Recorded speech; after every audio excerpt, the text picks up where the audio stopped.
Diblomaasi Media ayaa daawanaysan ku soo dhawaada qaybta wararka dunida muslimka ama caalamul islaam. Waa 12 bisha 11 habeen ay sabti soo galayso. Haddii aad ugu cusub tahay subscribe tahay la dhaafin. Dhaxal sugaha Sacuudi Carabiya iyo madaxweynaha Mareykanka Donald Trump ayaa is aragoodii ugu dambeeyay ee Washington.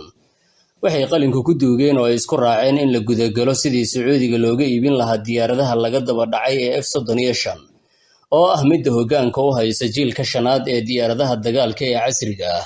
Sacuudiga ayaana 3 sano ee la soo dhaafay dadaalkii ugu badnaa ku bixinayay helitaanka diyaaradahan, oo ay Riyaad u aragto mid ka mid ah fursadihii ugu weynaa ee amnigeeda qaranka soo mara.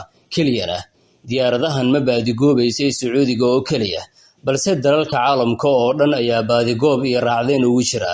Laakiin Mareykanka oo balaayiin dollar gadaahi waxay doonayaan inay ka iibiyaan oo keliya dalalkay u arkaan xulufadooda muhiimka ah. Ka iibinta Sacuudiga hadda waxay muujinayaan inay qorsheynayso inay iibsato ilaa 48 diyaaradood oo ah nuuca F-35, waxayna tani yeelan kartaa saameyn ballaaran oo dhanka militariga ah, istiraatiiji siyaasadeed iyo mandiqada aan degnayn ee bariga dhexe oo si weyn u saameyn doonto. Maxay Sacuudigu u baadigoobayaan diyaaradan? Haddiise ay helaan, maxay ka bedeli kartaa saameynta Sacuudiga ee mandiqada bariga dhexe? Ayaynu tabintan si toos ah ugu eegaynaa. Maxay tahay F-35? Diyaaradan waa jiil cusub oo dagaal hawo ah oo ay soo saarto shirkadda la yiraahdo Lockheed Martin, waxayna ku samaysan tahay inay tahay dhammaan ama ay ka saramartayba diyaaradaha jiilkii hore. Marka la eego sida ay diyaaradan u tahay mid degdeg howlgallo u fulin karta, isla markaana ay ku xiran tahay teknoolajiyad casri ah, isku xirka nidaamyada howlgalka iyo awoodda dagaalka cir iyo dhul ayaa ah waxyaabaha ay dheer tahay dhammaan diyaaradihii ka horeeyay ee jiilkeeda ee la soo saaray. Diyaaradan waxay la timid qalab dhammaystiran oo ah in ay ka dhex muuqanin ama laga arki waayaba raadarada, isla jaarkaana ay gaari karto bartilmaameedka si degdeg badan. Sidoo kale ay ku wareegsanayso siro ama dareemayaal diyaaradda oo si joogto ah xog u ururinayo, isku xirka howlgalka, xogta diyaaradda, ciidanka dhulka jooga iyo weliba sidoo kale farsamo kasta oo casri ah oo horay diyaaradan kuweedii ku horeeyay aysan u lahayn. Diyaaradan waxay leedahay awood aad u fiican oo howlgallada cirka ah, waxaana inta badan loogu talagalay in lagu qaado howlgallada degdega ah oo ay u heliso weliba iyada oo sameynaysa xog dhammaystiran oo ay ku ogaanayso dhaqdhaqaaqyada cadowga ee gudaha. Waxay la jaanqaadaysaa nidaamyada casriga ah ee military. Sida lagu xusay warbaahinta Al Jazeera, waxay sheegeen in Sacuudiga haddii ay hesho diyaaradda F-35 ay xoojinayso halkii ay kaga jiraan loolanka xoogga leh ee gobolkan aan deganayn ee bariga dhexe ka taagan, gaar ahaanna booska cirka ee gobolka. Waxay sidoo kale dib u qaabeynaysaa awooddeeda howlgal ee Sacuudiga.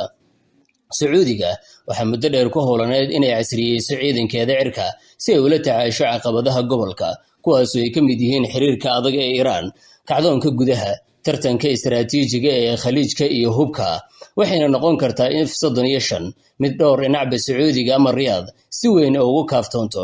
Xoojinta awoodda hawada F-35 waxay u ogolaanaysaa Sacuudiga in si wanaagsan ula dagaalanto cid kasta oo hawadeeda ku xadgudubta, difaacyada hawada ee adkayso, inay fuliso howlgal duulaan fogfog ah si ay u xaqiijiso in howlgalladan ay noqdaan kuwa dhammaystiran, bartilmaameedkoodana la gaarayo.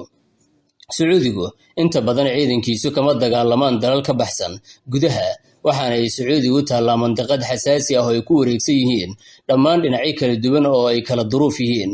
Joogitaanka gobolka iyo ku howlanaanshaha dhanka Iiraan ayaa ah waxa ugu ballaaran ee Sacuudigu 10 sano ee lasoo dhaafay ay si weyn isugu hubeynaysay. Muuqaal siyaasadeed iyo mid istiraatiiji ayay u leedahay helitaanka diyaaradan dhanka Riyaad. Iibsashadan waxay noqon kartaa calaamad kale oo muujinaysa in boqortooyadu uu doonayso inay kaalin sare ka ciyaarto xaaladaha aan deganayn ee mandiqada bariga dhexe, waxayna ku diyaar garowday inay la tartanto kuwa kale sida Israel. Waxaana muuqanaya in dhammaan Sacuudigu ay doonayaan in qorshahooda helitaanka diyaaradda F-35 uu yahay mid yoolka ugu ballaaran ay ka leedahay ay tahay sidii ay u ahaan lahayd astaan militari oo dhammaystiran, isla jaarkaan ay u noqon lahayd quwad hubaysan oo haysato hub la mid ah midka Israel gacanteeda ku jira. Dib u habeynta militariga iibsashada diyaaradan waxay sidoo kale la macno tahay in Sacuudigu ay qorsheynayso inay beddesho diyaaradaha jiilkii hore ee F-15 isla markaana iyo kuwa kale ay ku jiraan una gudubto jiilka cusub, taas oo sahlaysa saamiga teknoolajiyadda casriga ah ee ku hubeysan yihiin ciidanka qaranka ee boqortooyada Sacuudi Carabiya, ciidanka hawada iyo xaaladda bariga dhexe oo lagu daray Geeska Afrika. Sacuudiga waxay noqon kartaa mid ka mid ah dhowr dal oo leh diyaaradahan ee gobolka.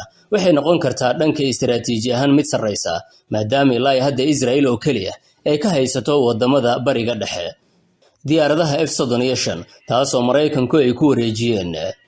Helitaanka F-35 waxay Sacuudiga kale oo ay soonaysaa fursad weyn oo ay ku xoojin karto awoodeeda dhanka hawada, oo yeelkooda gaari kartaa dhammaystiran marka loo eego dhinacyada ay la dagaalamayso Iran iyo kooxda Xuutiga ee dalka Yemen. Diyaaradan iyo xog ururinteeda dhammaystiran waxay u ogolaanaysaa Riyaad inay gaarto waxqabad hor leh oo dhanka militariga, meeshana ka saarto khatar dalkaasi ku soo wajahnaan lahayd. Waxay xoojinaysaa difaaca hawada sare, waxay ka hortegi kartaa weerarada diyaarado haddii si fiican loo hirgeliyo nidaamkan. Waxaana welwelka ugu ballaaran ay qaaday Riyaad markii dhowaan la bartilmaamaysaday guri ku yaala Dooxa oo Mareykanku ay ammaankeeda gacanta ku hayaan. Sacuudigu waxay hadda doonaysaa inay markhaati ka noqoto inay hesho qalab militari oo heer caalami ah, taasoo muujinaysa kalsooni iyo taageero ka timid dhanka Mareykanka oo xulafadeeda muhiimka ah diyaaradahan ka iibisa. Heshiiskan wuxuu qayb ka noqon karaa dib u habeen weyn oo ku wajahan iskaashiga Washington iyo Riyadh, iyo sidoo kale in Sacuudiga lagu daro dalalka casriga ah ee ka faa'iideysanaya kaalmada militari iyo sidoo kale aqoonta ay soo saaraan difaacyada warshadaha difaaca hawada ee dhanka Mareykanka. Saameynta gobolka. Xaaladda bariga dhexe waxay ku noqon kartaa mid isu beddesha, gaar ahaanna mid ka mid ah dowladaha muhiimka ah uu helo diyaaradahan casriga ah.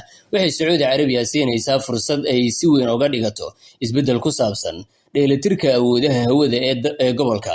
Israel oo kaliya ayaa diyaaradahan haysata. Sidoo kale, ishubaynta dhanka Tehran, Riyadh waxay hesho F-35 waxay uga dhigan tahay in gobolka la doonayo in awoodiisa laga dhigo mid dhexdhexaad ah. Ilaa hadda hal dal oo ku yaala gobolka Israel ayaa si buuxda u qaatay diyaaradda F-35.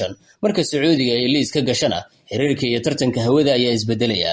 Waxaa suuragal ah dalalka kale sida Imaaraadka iyo Qatar ay sidoo kale iyaga arrintan ay baadigoobaan oo ay tartan u galaan, iyada oo dhowaan ay la wadaageen doonistooda dhanka Mareykanka. Qataraha iyo siyaasadda gobolka. Haddii Sacuudi Carabiya ay xoojiso xiriirka ay la leedahay Shiinaha ama dhinacyada kale ee Mareykanka aan ahayn, waxaa jiri karaa walaac ah in teknolojiyadda diyaaradan ay gelayso gacan kale. Qaar ka mid ah warbixinadu ayaa taabagelinaya taas. Madaxweynaha Mareykanka ayaana dhowaan sheegay in wax walaacaas ay ka qabin in Sacuudiga ay diyaaradahan ku wareejiyaan, laakiin waa qorshe iyo geedi socod soconaya wax ka badan 10 sano oo 48 diyaaradood lagu geenayo dhanka Riyadh, taas oo Trump sheegay inay marraba weerar ku qaadeen dhanka Tel Aviv.